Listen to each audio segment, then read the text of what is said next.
Assalamualaikum warahmatullahi wabarakatuh. Waalaikumsalam warahmatullahi wabarakatuh. Bismillahirrahmanirrahim. Alhamdulillahi rabbil alamin. Wassalatu wassalamu ala ashrafil anbiya'i wal mursalin wa ala alihi wa ashabihi al-mujahidin at-tahirin, amma ba'du. Bersabda Rasulullah sallallahu alaihi wasallam, "Iza sarratka hasanatuka wa sa'atka sayyi'atuka fa anta mu'min." Apabila perbuatanmu yang baik menyebabkan engkau bahagia, apabila perbuatanmu yang baik menyebabkan engkau gembira, dan perbuatanmu yang jahat menyebabkan engkau jadi susah, itulah tanda bahwa di hatimu masih ada iman. Artinya, belum tentu orang yang berbuat baik merasa bahagia dengan kebaikan yang dikerjakannya. Dan tidak selamanya orang yang berbuat jahat sanggup menyesali perbuatan jahatnya. Oleh karenanya, apabila iman masih ada, apabila hati masih hidup, perbuatan yang baik menyebabkan orang gembira, perbuatan yang jahat menyebabkan orang susah dan gelisah hatinya. Ini mengandung pelajaran. Sekali kita berbuat baik, jangan sekali-kali menyesali kebaikan itu. Sebaliknya, satu kali kita melakukan kesalahan, hendaknya selalu menyesalinya. Kadang-kadang dalam kehidupan, karena orang tempat kita berbuat baik itu rupanya membalas air susu dengan air tuba, kita lalu menyesali kebaikan. Lahirlah kata-kata, "Nyesal saya nolong dia." Ibarat pepatah katanya, nolong anjing kejepit. Waktu kejepit setengah mati kita tolongin, begitu selesai dia dari kejepitnya, malah kita digigitnya. Saudara hadirin yang saya muliakan, dalam kehidupan sehari-hari barangkali ini kena filsafat yang disebut dorong mobil mogok. Ketika mobil mogok setengah mati kita dorong, begitu mesin hidup ditinggalkannya kita di belakang. Sesungguhnya perbuatan kita yang baik tidak harus disesali, karena disesali atau tidak, toh perbuatan itu sudah kita lakukan. Dan penyesalan atas segala kebaikan hanya akan mengurangi nilai pahala kebaikan itu sendiri. Berbahagialah apabila berbuat baik, walaupun orang yang kita melakukan kebaikan membalasnya dengan kejahatan. Menyesalah apabila berbuat kesalahan, apabila melakukan dosa, karena itu pertanda nilai iman yang masih hidup dalam jiwa kita. Saudara-saudara kaum muslimin yang berbahagia, jadi sungguh pun pahala dan dosa sesuatu yang abstrak, efeknya jelas dia mendatangkan kebahagiaan atau membawa kepada kegelisahan batin di dalam kehidupan manusia. Orang di zaman materialis kurang terangsang berbuat pahala dan terdorong melakukan dosa. Kenapa? Karena pahala tidak kelihatan, dosa tidak nampak. Kalau pahala kelihatan, barangkali nggak kuat kita mikul pahala. Kalau dosa benjol, umpama tiap bikin dosa palanya benjol, barangkali sudah nggak karu-karuan kepala kita. Baik pahala, baik dosa, sesuatu yang tidak nampak oleh pandangan mata zahir, tapi yang punya efek dalam kehidupan ini. Orang yang banyak pahalanya dengan orang yang banyak dosanya, kalau dia berjalan barangkali sulit kita membedakan. Tapi efeknya dalam kehidupan ini jelas adanya. Sesuatu yang bernama pahala kita perlukan, karena hidup tidak berhenti hingga di sini. Sesuatu yang bernama dosa harus kita hindarkan, karena ada kelanjutan sesudah hidup yang sekarang ini. Kehidupan dari satu pertanggungan jawab. Itu sebabnya Imam Ghazali dalam bahasa yang indah sekali berpesan, "Jaddidis safinah fa innal bahra amiq wa khuziz zad fa innas safara ba'id." Perbarui selalu kapalmu, rawat, jaga baik-baik, dandani kapalmu, fa innal bahra amiq, karena sesungguhnya lautan ini sangat dalam. Satu bahasa yang indah dari tamsil terhadap kehidupan. Perbaiki kapalmu karena lautan ini sangat dalam. Artinya, jaga baik-baik hatimu. pelihara iman dan keyakinanmu, karena hidup ini bagaikan gelombang lautan. Tempo-tempo air tenang, tempo-tempo ombak menggila dan menggunung. Jaga iman baik-baik karena hidup penuh dengan cobaan dan ujian. Itu maksudnya. Wa khuziz zad fa inna safara ba'id. Dan bawa bekal yang banyak karena perjalanan hidup ini sangat panjang. Perjalanan ini sangat jauh. Kita kalau pergi keluar kota tentu saja membawa bekal. Makin jauh kota yang akan kita tuju, makin banyak bekal yang harus kita bawa. Alangkah sengsaranya manusia apabila dia akan pergi ke satu kota yang jauh, modalnya cuma nekat. Bagaimana nanti di sana sajalah. Tidak membawa bekal sebagaimana yang sewajarnya. Hal yang semacam ini senangnya sih belum tentu, keblangsak dan susahnya sudah kebayang. Itu dalam kehidupan di dunia ini. Bagaimana kalau sudah bicara tentang kehidupan yang akan datang? Karena sesungguhnya hidup ini merupakan satu perjalanan yang sangat panjang. Sejak kita tinggal di alam arwah, pada saat jasad belum lagi diciptakan Allah, ruh sudah diciptakannya lebih dahulu. Sampai kemudian kita pindah ke alam rahim, alam kandungan ibu, untuk kemudian berpindah kepada kehidupan dunia. Dari dunia ini kita pindah ke alam barzakh. Di sana tinggal kita 100 tahun mungkin, 100.000 tahun mungkin, 1 juta tahun mungkin, menunggu saat datangnya kiamat. Lalu dari alam barzakh pindah kita ke alam akhirat. Satu perjalanan yang sangat panjang. Alangkah malangnya, alangkah sengsaranya jika tahu kita begitu panjangnya perjalanan hidup ini, tidak ada bekal yang kita bawa. Artinya kesengsaraan, kesulitan yang bertali-tali sudah jelas akan menimpa kita. Kalau pergi kita keluar kota membawa bekal uang, membawa bekal makanan, apa bekal yang mesti kita bawa? Apabila kita kembali ke alam barzakh, kembali ke alam kubur, berkumpul di padang mahsyar di akhirat nanti, nasi yang mau kita bawa, uang yang mau kita bawa, tentu tidak lagi.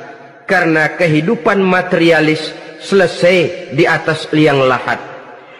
Bila masuk kita ke liang lahat, disitulah pahala dan dosa memegang peranan yang sangat penting. Maka pada pertemuan malam ini kita akan bicara tentang pahala dan dosa itu. Saudara-saudara kaum muslimin rahimakumullah, yang dinamakan pahala, kata Imam Ali Al-Jurjani dalam kitab At-Ta'rifatnya, ma yastahiqqu bihi ar-rahmatu wal maghfiratu minallahi ta'ala. Sesuatu yang pelaksananya berhak untuk mendapat rahmah dan ampunan dari Allah. Dengan kata lain, nilai pahala adalah akibat dari perbuatan-perbuatan di dalam melaksanakan perintah dan anjuran yang ada di dalam kehidupan agama. Apabila perintah dan anjuran kita laksanakan, nilai pahala itu lalu datang. Nah, nilai pahala dalam Islam menurut konsepsi Quran, Allah menjelaskan, man jaa bil hasanati falahu asyru amsalihha. Barang siapa yang datang membawa satu kebajikan, barang siapa yang melaksanakan satu kebaikan, maka dia akan mendapat balasan 10 kali dari kebaikan yang dikerjakannya. 10 kali ini pun masih dilipat gandakan dengan 7. 7 ini pun masih dikalikan 100. Dan itu pun masih ditambah dengan pernyataan, wallahu yudha'ifu liman yasha. Allah masih akan melipat gandakan perbuatan baik seseorang yang dikehendakinya. Itulah nikmatnya dalam Islam. Tetapi sebaliknya, wa man jaa bisayyi'ati fala yujza illa mislaha. Barang siapa yang melakukan satu kejahatan, dia tidak akan mendapat balasan kecuali sesuai dengan kejahatan yang dikerjakannya. Alangkah rahman dan rahimnya Allah. Orang yang berbuat baik dibalas 10, dikali 7, dikali 100, masih dilipat gandakan pula. Tapi orang yang berbuat jahat tidak akan mendapat balasan kecuali sesuai dengan kejahatan yang dikerjakannya. Ini kan beda dengan sifat kita manusia. Kita ini kadang-kadang kalau dijitak membalasnya mukul. Tapi kalau orang berbuat baik kepada kita, kita enggan untuk berbuat baik kepada orang tadi. Allah tidak mengajarkan begitu. Satu kebaikan berbalas 10. Satu kejahatan berbalas dengan satu kejahatan. Maha Rahman dan Rahim Allah. Bahkan dalam Islam, niat berbuat baik saja mendapat pahala. Sedangkan niat berbuat jahat belum ditulis merupakan satu dosa sampai kejahatan itu dikerjakan oleh orang yang niat tadi. Umpamanya, saudara niat nanti malam giliran pengajian saya mau hadir di majelis taklim. Pas datang waktu malam hujan turun sangat lebat.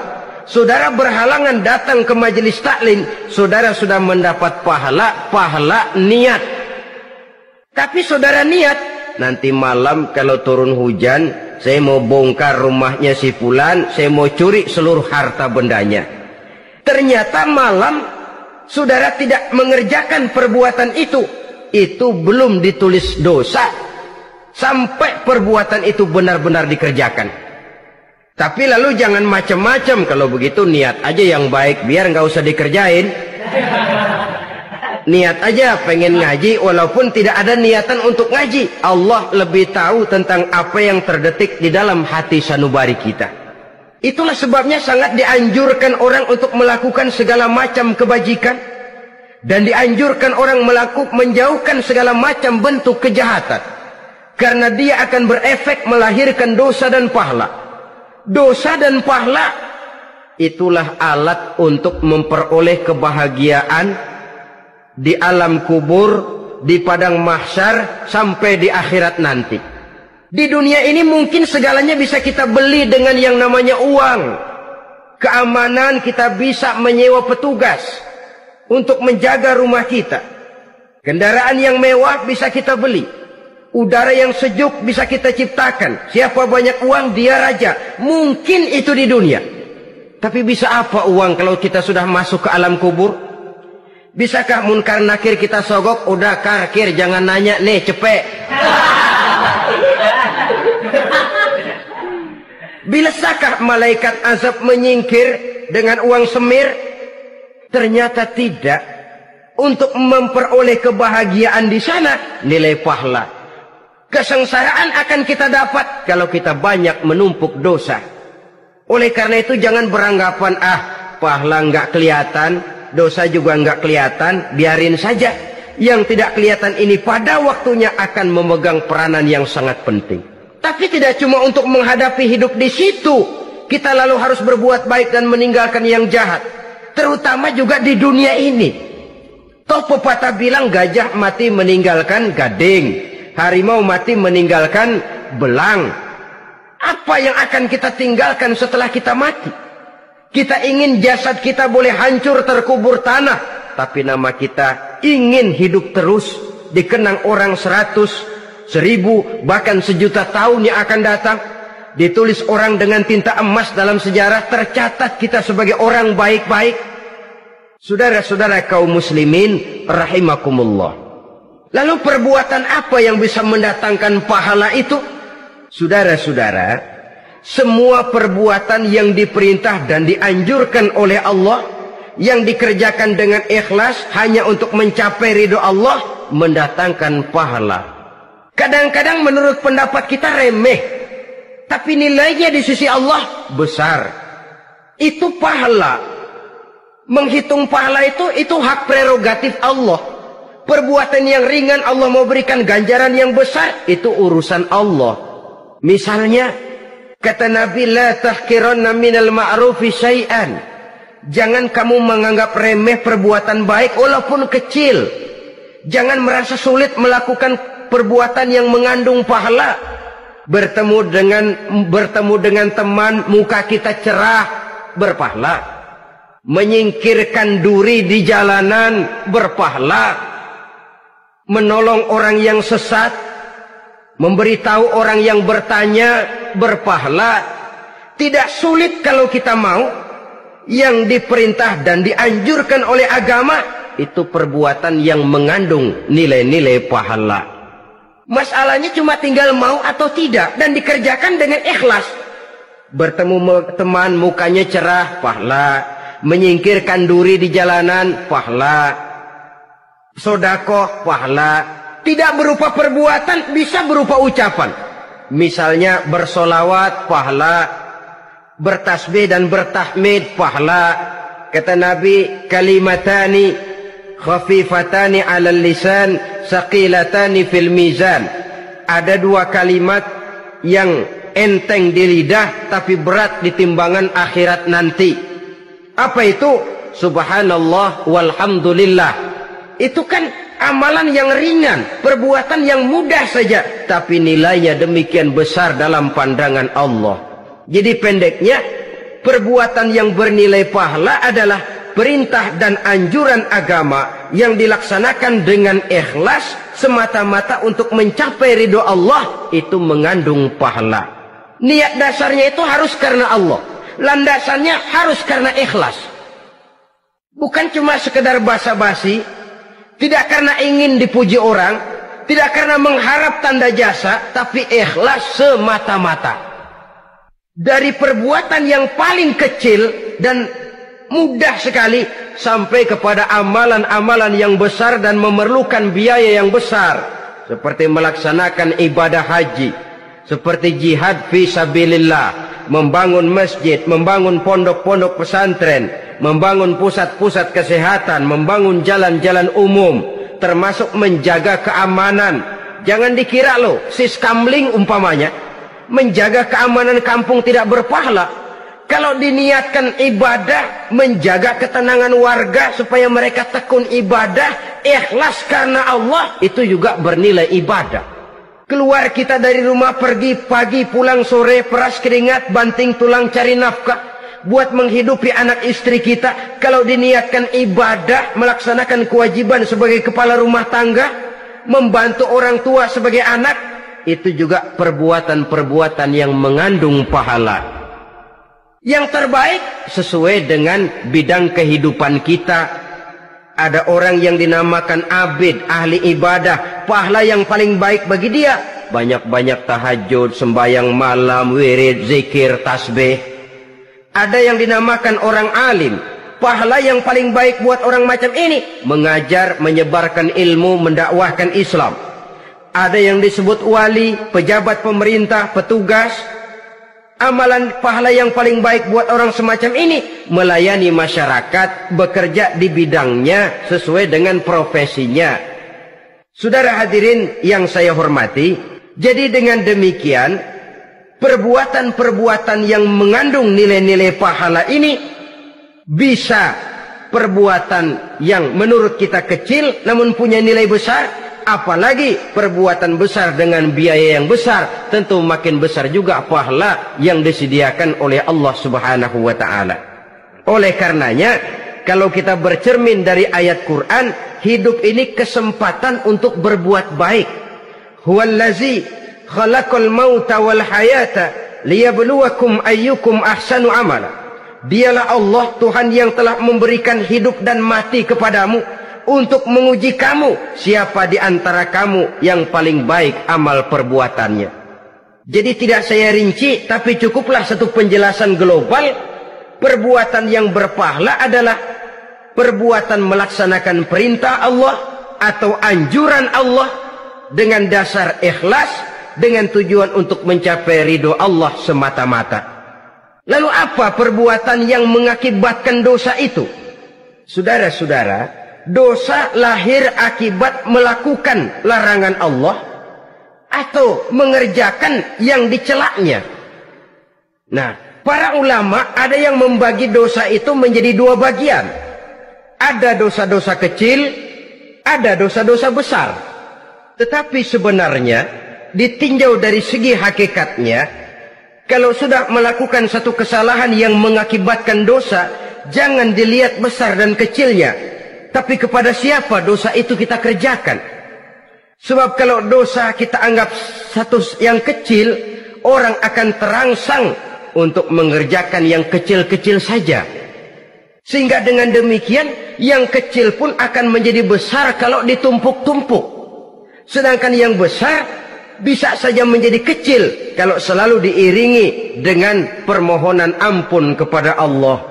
Itu sebabnya para ulama sufi, orang-orang tasawuf mengatakan, la saghair ma'al istimrar wa la kabair ma'al istighfar.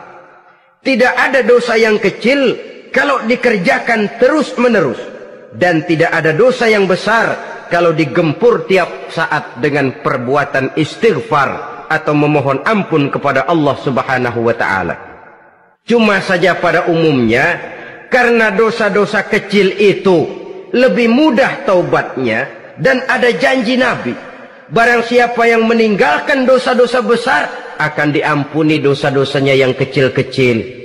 Oleh karena itu, pada kesempatan ini kita akan juga bicarakan apa saja yang termasuk klasifikasi dosa-dosa besar, dengan harapan kita bisa menjaga diri, menyelamatkan diri, jangan sampai terjatuh ke dalam dosa-dosa yang besar tadi. Tetapi bukan berarti kita harus terangsang melakukan dosa-dosa yang kecil. Ah, biarin kecil ini, tobatnya gampang. Ah, dosa kelas teri. Ah, dosa itu kan tidak kelihatan. Lalu terangsang melakukan perbuatan dosa-dosa walaupun kecil, kalau berlarut terus-menerus dia akan tumbuh menjadi dosa yang besar.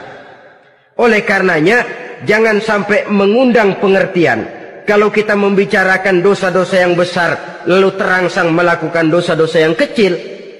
Karena bagaimanapun juga dosa kecil dan dosa besar sama dalam arti kepada Allah kita melakukan kesalahan. Dan dosa yang kecil pun kalau bertumpuk, dia akan menjadi banyak. Saudara-saudara kaum muslimin rahimakumullah, ada beberapa jenis dosa-dosa besar. Jenis yang pertama, asyirku billah, syirik atau menyekutukan Allah. Dari sekian deretan dosa-dosa besar, syirik ini merupakan bapak moyangnya dosa. Dedengkotnya dosa itu syirik, menyekutukan Allah. Bahkan dosa yang lain Allah masih mau mengampuni, tapi kalau sudah syirik, menyekutukan Allah, itu sudah satu dosa yang tidak berampun sama sekali. Oleh karena itu tepat pesan Imam Ghazali tadi, jadi di safinah fa innal bahra amik, jaga iman, pelihara akidah, dandani kapal. Karena hidup ini gelombang lautan sangat dalam, hidup banyak cobaan. Di dalam hidup di zaman sekarang ini, saudara bisa perhatikan, di mana tensi ekonomi tinggi, lapangan kerja sulit, persaingan hidup makin tajam, sifat egois dan individualis tumbuh di mana-mana, rasa solidaritas sosial menurun, sifat gotong royong musnah. Orang mudah potong kompas, potong jalan. Ingin cepat kaya, ingin cepat naik pangkat, ingin dapat kedudukan. Kadang-kadang akidah pun terjual, akidah pun musnah, jatuh ke jurang syirik pun tidak jadi soal. Itu yang kita khawatirkan. Kalau dosa-dosa yang lain Allah masih mau mengampuni, tapi kalau sudah jatuh kepada syirik, Allah sama sekali tidak akan memberikan ampun. Dalam kaitan dengan ini barangkali tepat sinyalemen Imam Ali itu. Andai kata kemiskinan merupakan satu kepribadian, saya akan membunuhnya lebih dahulu. Artinya memang kemiskinan ini sering mendorong orang kepada jurang kemusyrikan.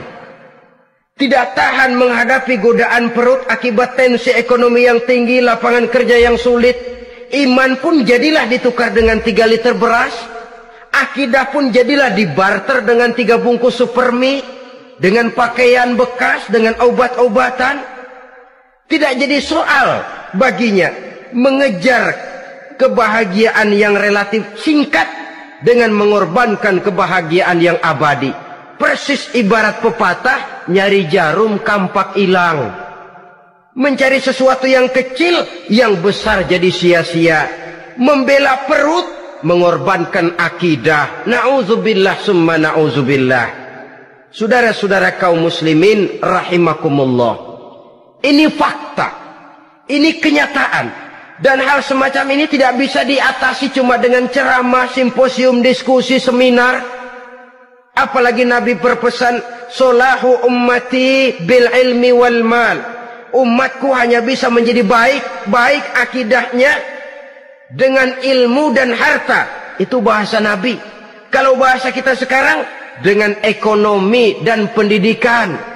Ilmu, pendidikan, ekonomi, harta.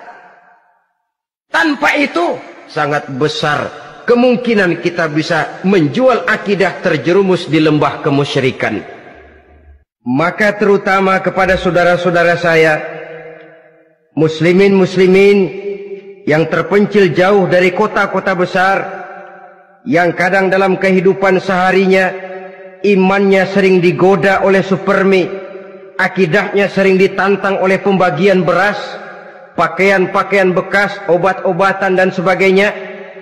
Jaga dan bentengi akidah kita. Lebih baik nyawa berpisah dari badan, asal iman jangan berpisah dari hati.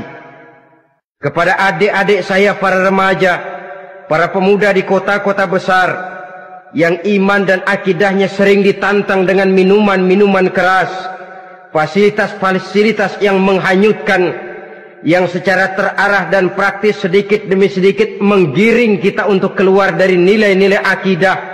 Hati-hati, jaga baik-baik, sebab intan paling mahal, mutiara paling berharga, tidak lain nilai iman ini.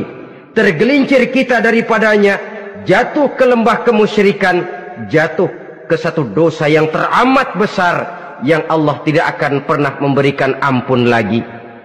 Ini dosa besar yang pertama. Yang kedua, qatlun nafsi illa bil haq. Membunuh orang tanpa alasan yang benar. Di zaman kesulitan ekonomi kadang-kadang orang mudah nekat. Tengok saja, kadang-kadang karena pasar uang 100-200 perak saja nyawa bisa melayang. Kadang-kadang karena urusan yang remeh, salah omong, salah ambil, salah ucap, salah pegang, nyawa bisa jadi melayang. Alangkah murahnya nyawa, seakan-akan kita yang punya. Padahal nyawa itu hak milik Allah. Tidak pantas kita merampasnya, tidak pantas kita menghilangkannya dari jasad seseorang. Oleh karenanya, membunuh orang merupakan satu dosa yang sangat besar. Jangankan kepada orang yang seakidah, orang yang lain akidah saja pun, kalau dia hidup berdamai, rukun, berdampingan, kita harus melindungi. Apatah lagi teman seakidah sendiri. Saudara-saudara kaum muslimin rahimakumullah. Pantas kalau Nabi menyatakan, apabila dua orang Islam sudah saling berkelahi, berbunuh-bunuhan, al-qatil wal maqtul finnar. Yang membunuh dan yang dibunuh, dua-duanya sama-sama masuk neraka. Sahabat heran, ya Rasul, kalau yang membunuh masuk neraka sih wajar, tapi yang terbunuh kok neraka juga, kenapa? Kata Rasul, sebenarnya dia juga cuma sudah niat untuk membunuh, cuma keduluan saja. Andai kata dia tidak terbunuh, tentu dia yang akan membunuh. Saudara-saudara kaum muslimin rahimakumullah, Islam sesuai dengan namanya adalah agama damai. Kita tidak boleh mencari-cari musuh, walaupun tidak boleh lari kalau bertemu musuh. Oleh karenanya, pantang seorang muslim menimbulkan benih keonaran menjadi biang kerok buat lingkungannya. Sesuai dengan namanya, seorang muslim adalah seorang yang dalam hidup senantiasa berusaha menebarkan salam, menebarkan kedamaian, ketenangan dan ketentraman. Dengan prinsip, musuh jangan dicari, bertemu pun jangan lari. Yang ketiga, termasuk dalam kelompok dosa besar ini, syurbul khamr, meminum minuman keras.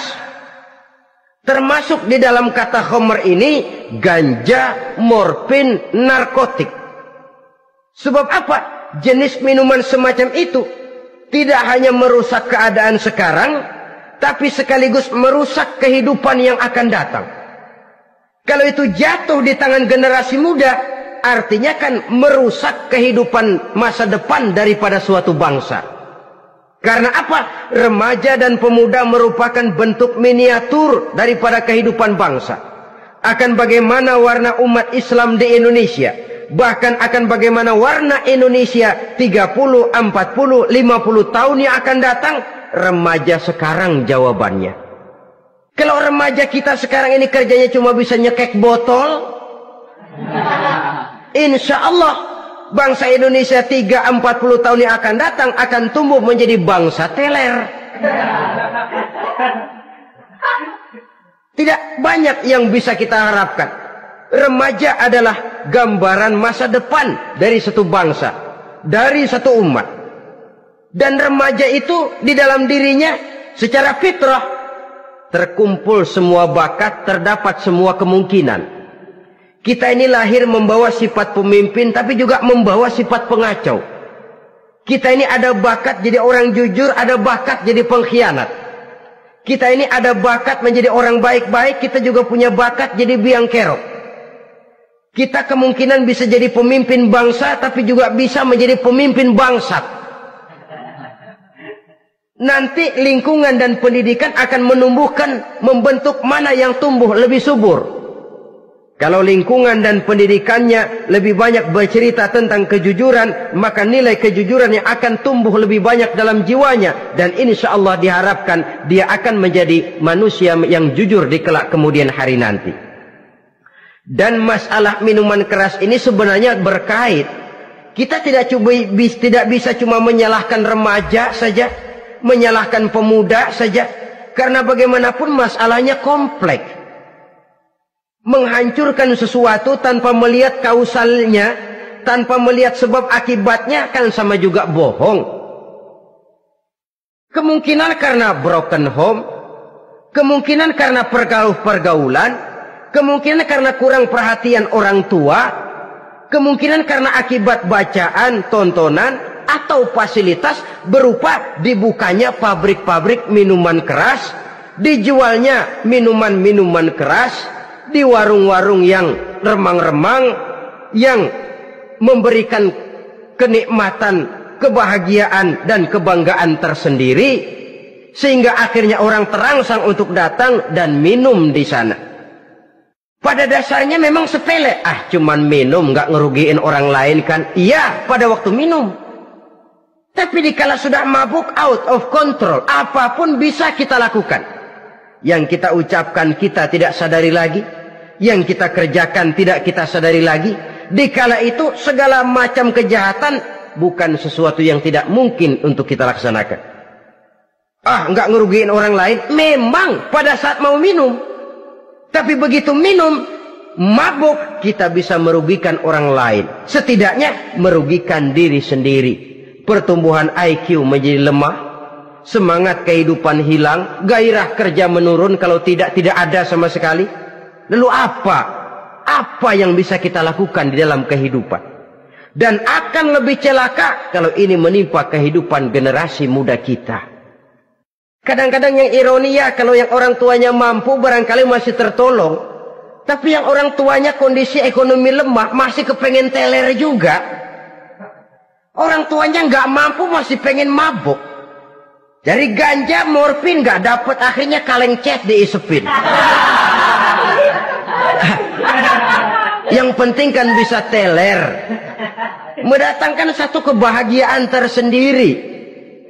Itu sebabnya memang satu kejahatan menurut teori polisi ya hanya bisa terjadi karena faktor N dan K, niat dan kesempatan. Niat ada, kesempatan ada, jadi orang jahat.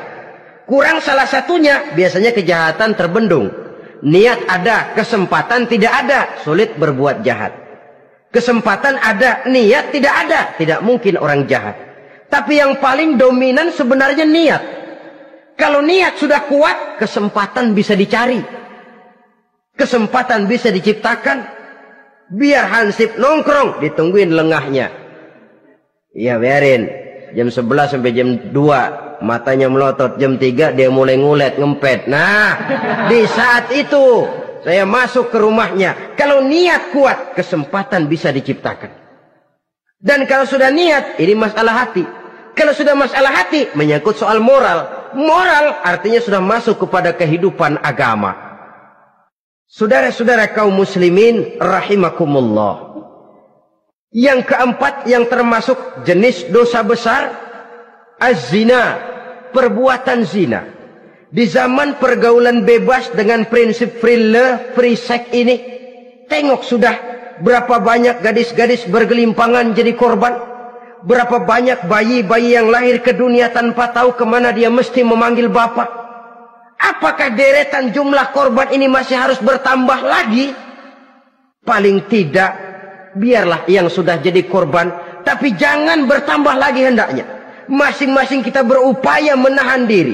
Termasuk dalam kategori zina ini, yang merupakan cabang-cabangnya, liwat, homoseks, lesbian, masturbasi. Bahkan masturbasi itu termasuk jenis zina tangan. Dan itu juga merupakan satu dosa. Di samping dosa juga merusak diri.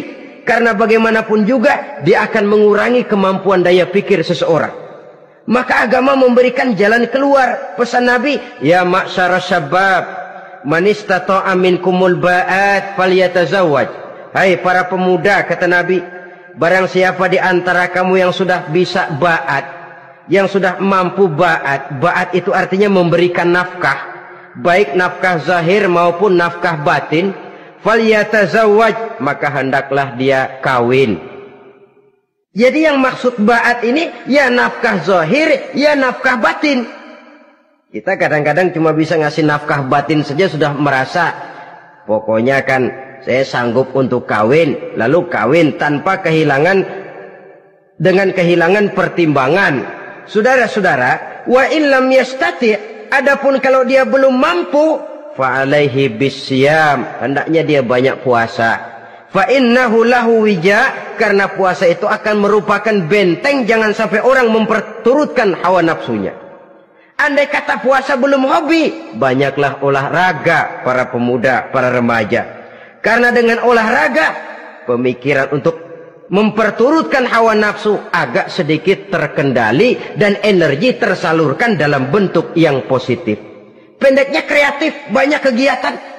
Ini pesan Imam Syafi'i tepat itu. Kata beliau, inni ra'aitu wuqufal ma'i yufsiduh in sala taba wa illam yajri lam yatib. Aku melihat air kalau diam rusak, tapi kalau dia mengalir jernih. Air kalau ngendap nggak ngalir, nyamuk nyarang di situ, bisa jadi sumber penyakit. Manusia hidup begitu. Kalau nggak punya kegiatan, nggak kreatif, kerjanya cuma ndelohom, ayam-ayam, akhirnya jadi ngerusak. Ngomongin orang, si ano ngapa, ano, kebangetan nggak ngapa-ngapain, orang aja dipontenin, orang diomongin, lahirlah namimah, lahirlah ghibah. Saudara-saudara, air itu kalau ngendap ada aja yang nyarang. Tapi kalau dia ngalir, orang ada kesibukan, insya Allah dia tidak akan jatuh kepada sesuatu yang bisa mengundang dosa. Isilah waktu dengan hal-hal yang bermanfaat. Karena hidup ini singkat dan tidak berjalan mundur ke belakang. Mundur hancur, berhenti diinjak orang. Sekali melangkah, jangan surut mundur ke belakang. Homoseks, terlepas dari penyakit kejiwaan. Sekarang ini kan sudah ada persatuan kaum gay katanya. Meminta perlakuan yang sama dan agar dibolehkan kawin sesama mereka. Secara manusiawi boleh. Secara manusiawi kita hargai mereka. Tapi dari kacamata agama, ini jelas merupakan penyimpangan. Dan penyimpangan merupakan suatu dosa. Terlepas dari pertimbangan manusiawi. Jangan karena terlalu memperturutkan suara manusiawi, lalu kita mengesampingkan agama. Termasuk lesbian, wadon karo wadon. Kalau homo itu kan lanang karo lanang katanya. Saudara-saudara kaum muslimin rahimakumullah, ini bukan penyakit baru. Liwat, homoseks sudah dikenal dari zamannya Nabi Lut. Laki dengan laki. Lesbian dari zaman istrinya Nabi Lut. Terlepas dari penyakit kejiwaan, dari segi agama, ini merupakan penyimpangan dan merupakan dosa yang besar. Yang kelima, yang termasuk jajaran dosa kelas kakap, qazful mu'minina wal mu'minat, menuduh orang mukmin yang baik-baik, laki atau perempuan, melakukan perbuatan zina sehingga hancur namanya di masyarakat. Ini merupakan satu perbuatan dosa yang sangat besar dan sangat dimurkai oleh Allah. Saudara-saudara kaum muslimin rahimakumullah, oleh sebab itu tentang masalah ini, kalau memang tidak ada saksi, jangan sembarang kita enteng lidah menuduh orang lain berbuat zina, menuduh orang lain berbuat serong. Dosanya kelewat besar di dalam kehidupan. Karena apa? Mencari harga diri itu berat, memelihara kehormatan diri jauh lebih berat. Satu kali orang dihancurkan namanya di masyarakat, dia akan terisolir jadinya. Oleh karenanya, berlindung kita kepada Allah, jangan sampailah dihinggapi oleh sifat ini. Karena sentimen kita kepada seseorang, karena hasad kita kepada seseorang, tidak senang melihat orang lain lebih maju, lalu lidah ini seenaknya saja mengucapkan kata. Padahal sanksi dan resikonya sangat besar. Yang kita tuduh barangkali mendapat pahala dari Allah. Kita sendiri yang menuduh tanpa saksi, tanpa alasan yang benar, mendapat dosa yang sangat besar. Saudara-saudara, memang kadang-kadang aneh dalam hidup ini. Seorang pelacur biasanya bisa menjaga mulutnya di masyarakat, kata-katanya baik, sopan. Kenapa? Karena mulut yang satu sudah tidak terjaga.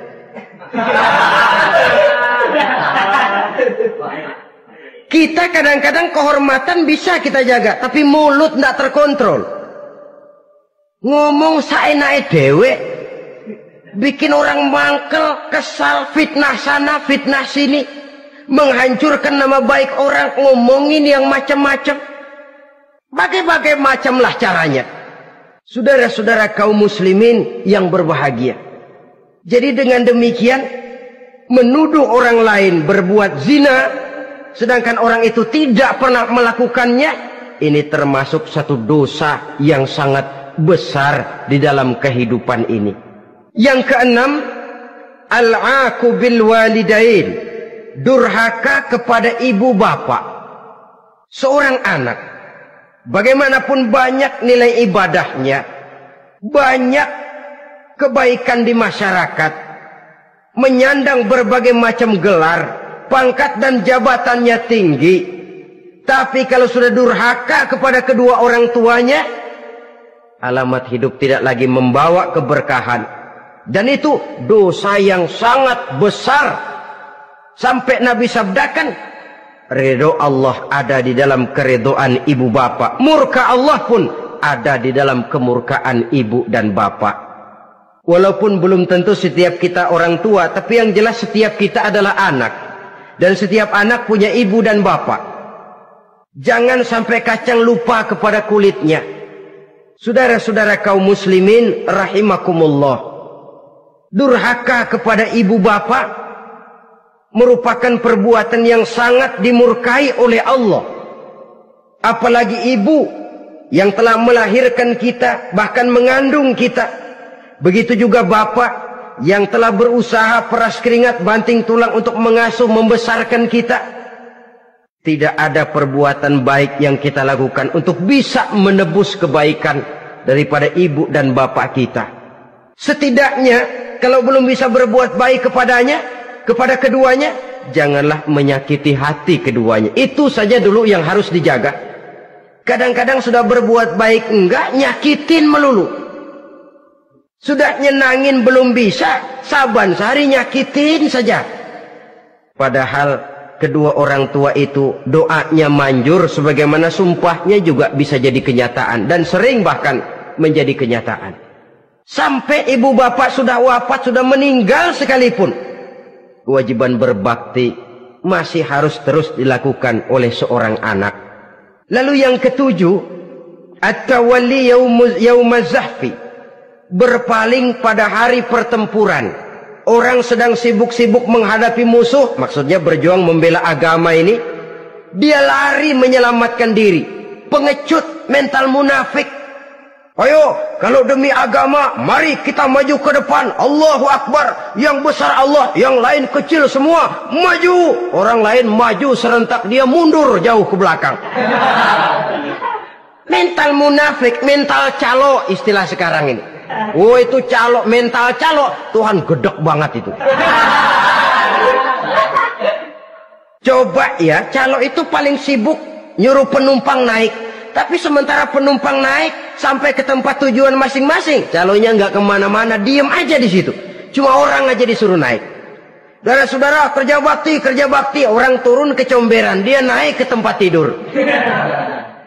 Mundur di hari pertempuran, menyebabkan orang lain gugur, dia sendiri menyelamatkan diri. Mental pengecut, mental munafik, itu merupakan dosa yang sangat besar. Saudara-saudara kaum muslimin rahimakumullah. Itu sebabnya agama itu memerlukan keberanian. Memang, tapi bukan keberanian yang tanpa perhitungan. Sebab berani tanpa berhitung namanya berani babi. Kita berani kalau benar, kita harus takut kalau salah. Jangan dibalik. Salah berani, nekat namanya. Benar takut, pengecut namanya. Orang yang pengecut adalah orang yang takut membela kebenaran. Orang yang nekat sesungguhnya udah salah nggak malu lagi. Udah salah nekat lagi. Merasa rugi berbuat kebaikan, puas kalau berbuat kejahatan. Padahal Nabi pesan, siapa yang berbuat dosa sambil tertawa, nanti dia akan masuk neraka sambil menangis. Karena itu dipesan pula di dunia ini, sering-seringlah mencuci mukamu dengan air mata taubat. Cuci lidahmu dengan zikir kepada Allah. Bersihkan hatimu dengan air ikhlas. Saudara-saudara kaum muslimin rahimakumullah. Kan ada toh orang berbuat baik nggak gembira, tapi berbuat jahat malah puas. Atau sama saja orang lain berbuat baik, hatinya kesel. Orang lain berbuat jahat, dia malah mendukung. Atau orang lain tergelincir berbuat jahat, dia malah girang. Ini kan tidak objektif. Karena yang berbuat baik, orang yang dia keselin, dia nggak seneng. Tetapi karena yang berbuat jahat, orang yang dia senengin, dibenerin juga. Itu nggak objektif namanya. Mundur di hari pertempuran pada saat saudara-saudara kita sedang menghadapi musuh, sikap pengecut yang sangat dibenci Allah. Yang kedelapan, termasuk kelompok dosa besar, aklu malil yatim, makan harta anak yatim. Kadang-kadang ada orang mengeksploitir loh nasib anak-anak yatim. Karena biasanya para dermawan peka kalau mendengar nasib yatim, memberikan santunan. Si yatim belum makan, yang ngurusin udah pada kenyang. Mengeksploitir, memakan harta anak yatim termasuk dosa yang sangat besar. Sehingga Nabi pesan, ana wa kafilul yatim kahataini yaumal qiyamah. Aku dan orang yang menyantuni anak yatim seperti dua jari ini di hari kiamat. Rumah yang paling dimuliakan Allah adalah rumah yang di dalamnya ada anak yatim yang hidupnya dihormati, hidupnya disantuni, keperluannya dicukupi. Maaf saja, tahap kita menyantuni anak yatim ini baru tahap setahun sekali. Kalau Muharram kita agungkanlah, kita besarkan. Lebaran yatim katanya. Kita kumpulkan dana, kita usap kepala yatim, kita kumpulkan beras, kita bagikan hari itu. Perkara bulan depan kelaparan, kita tutup kuping. Perkara bulan berikutnya dia kelaparan, kita masa bodoh. Bahwa di bulan Muharram kita santuni yatim piatu itu sudah baik. Tapi akan lebih baik lagi kalau kita sanggup menjadi bapak asuh mereka, memikirkan sekolah mereka, ada kontinuitas. Kalau mereka diasuh oleh orang lain, lalu bertukar agamanya, berpindah akidahnya, kita ngomel habis-habisan. Tapi kita ada kemampuan, kita tidak mau berbuat semacam itu. Ya sama juga bohong namanya. Saudara-saudara kaum muslimin rahimakumullah. Orang yang menyantuni yatim mendapat pahala besar. Tapi orang yang mengkorup harta anak yatim, dosanya juga sangat besar. Berhati-hatilah kalau kita diberikan kepercayaan oleh masyarakat untuk mengurus anak-anak yatim. Karena pahalanya besar, resikonya juga besar.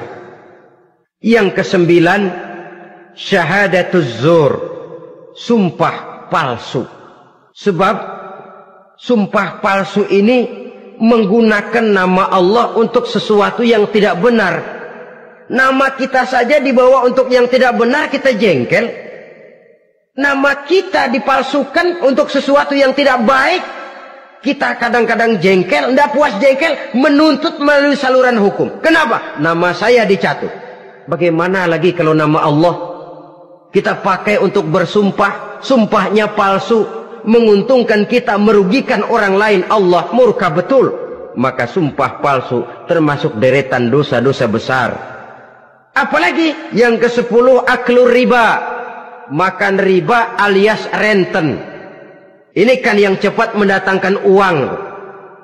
Kadang-kadang kalau yang bikin riba itu orang awam barangkali, ya masih kita maklumin. Kadang-kadang penyakit ini datang menimpa mereka juga yang kita kenal kebaikannya. Bahkan suka datang ke musola, rajin ke masjid kadang-kadang. Riba masih dimakannya. Karena ini cara cari duit paling enak. Duit utuh tambahnya terus masuk. Na'udzubillah summa na'udzubillah. Itu yang diibaratkan dalam perjalanan Mi'raj waktu Nabi diperlihatkan neraka. Orang perutnya sebesar rumah dililit ular. Diseret-seret itu hancur perutnya. Dibulatkan lagi, diseret lagi, hancur lagi. Dibulatkan lagi, terus menerus begitu. Dia berteriak, mengerang, mengeluh, mengaduh kesakitan. Nabi tanya, itu apa Jibril? Itu contoh dari umatmu yang suka makan riba Muhammad. Makan renten. Saudara-saudara, ini kan mencekik leher orang. Orang sedang kesulitan. Kelihatannya sih baik, menolong. Tapi di belakang menolong itu nyekek. Di belakang nolong itu nyekek. Dan nyekek itu sebenarnya tujuan utamanya. Orang yang menjalankan riba pada dasarnya tidak punya perikmahan kemanusiaan kok. Kalau dia kelihatannya mau menolong, kelihatannya motifnya mencari untung di belakang itu. Jauh dari kemanusiaan. Yang ke-11, saudara-saudara, termasuk jajaran dosa besar itu qat'ur rahim, memutuskan silaturahmi. Marah, hobi sama marah. Kalau 3 hari nggak marahan sama orang, ngebet palanya. Selalu nyari gara-gara. Kalau udah marah berlaku perpanjangan waktu. Tahun, 2 tahun, kadang-kadang seumur hidup. Saudara hadirin yang saya muliakan. Apalagi mengurangi timbangan termasuk kelas dosa besar. Makan suap termasuk dosa besar. Semir menyemir dosa besar. Apalagi bunuh diri. Nah ini, bunuh diri dosa besar. Kadang-kadang karena sulit nekat. Daripada hidup susah mendingan mati sekali.